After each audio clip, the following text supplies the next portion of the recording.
Ikuti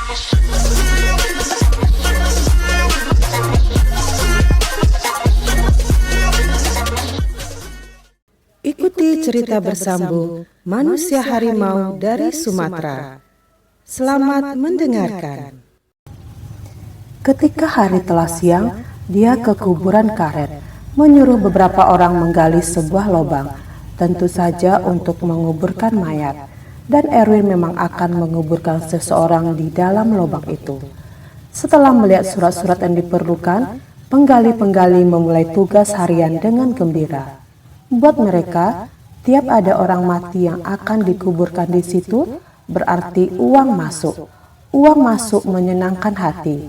Dengan satu kalimat, kematian bagi orang lain, duka nestapa bagi satu keluarga lain, membawa keberuntungan bagi penggali-penggali kubur.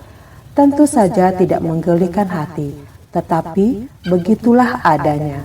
Sama saja halnya dengan dokter yang senang kalau kedatangan banyak pasien, walaupun tidak pernah mengatakan bahwa dia ingin banyak orang disambar penyakit dan berobat padanya. Siapa yang meninggal, Gan? Tanya seorang penggali. Masih saudara misan saya, jawab Erwin. Innalillahi wa inna ilaihi roji'un, kata penggali. Biasa, basa-basi, jangan dikira dia kasihan. Keramah tamahan biasa dan tanda simpati gombal.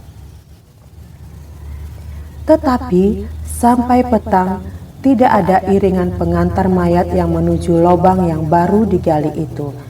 Ada 3 jenazah yang dikuburkan hari itu, semua ke lubang lain. Masih menunggu keluarga dari jauh barangkali, kata seorang penggali. Kelihatannya kaya kagak? Dari tampangnya sih orang kaya, upah gali saja 2 kali dari yang biasa. Itu tandanya orang kaya. Belum tentu, kata salah seorang di antara mereka. Orang kaya malah suka pelit, walaupun mengenai biaya terakhir bagi orang yang sudah mati. Kebanyakan orang sedengan yang malah lebih royal. Sedang mereka omong-omong itulah datang Erwin. Setelah mengucapkan salam, dia berkata, "Wah, belum bisa dikuburkan, masih menunggu keluarga dari Padang. Besok pagi tentu bisa." Sebenarnya mayat sih kurang baik dibiarin lama-lama, kata pembaca talqin. Kalau lebih lekas dikubur, lebih baik. Ya, tapi yang ditunggu ini bapak kontannya, kata Erwin. Kalau begitu sih jadi lain, namanya juga anak dengan bapak, pertemuan terakhir. Asal jangan putus ngaji malam ini, biar jauh segala iblis dan setan yang mau mengganggu. Itu sudah diatur, Pak, kata Erwin. Ada 3 orang yang mengaji, diantaranya 2 kiai. Besok jam berapa kira-kira? Tanya pembaca talqin.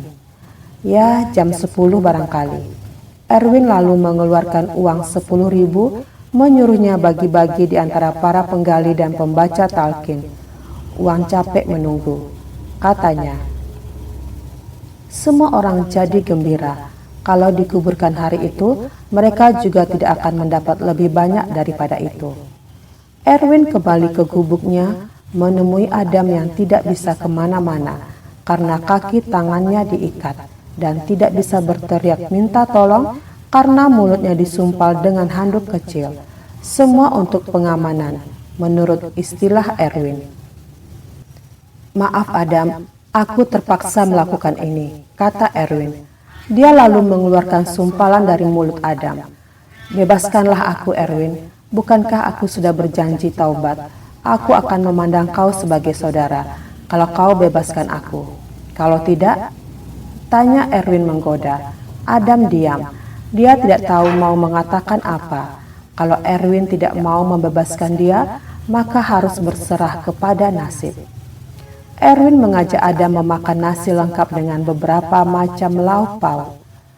Apa makan bersama-sama duduk di lantai ini tidak bisa dianggap sebagai persahabatan? Tanya Erwin. Tentu. Aku heran, mengapa aku dulu mau melakukan kejahatan terhadap dirimu.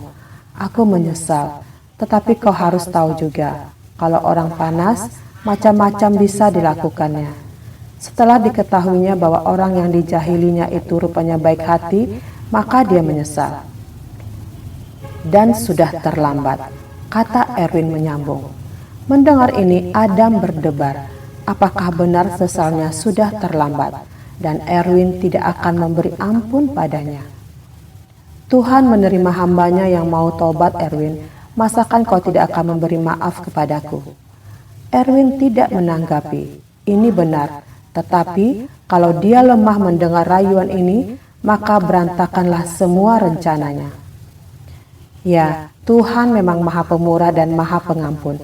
Aku tidak sebaik itu, Adam. Apa boleh buat? Kau hanya berhadapan dengan satu manusia harimau.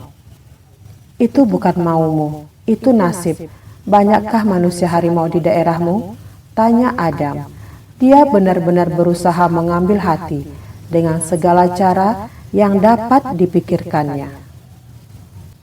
Nanti kuhitung, kata Erwin memperolok-olokkan tawanannya. 30, 32, masih ada 36. Kenapa kau bisa tahu begitu persis? Kami senasib, dihina dan dibenci. Kami punya suatu persatuan, dinamakan Permahar. Apa itu? Singkatan dari Persatuan Manusia Harimau. Jawab Erwin mempermainkan Adam. Kau tahu, masa kini semua dipersingkat. Harus ada kamus untuk semua singkatan yang membingungkan dan selalu membuat kita bodoh. Persatuan kami ini belum dikenal orang. Kalau ada kamus kata-kata singkatan baru, maka semestinya masuk juga di dalam supaya orang tahu apa artinya Permahar. Adam tidak menyahut.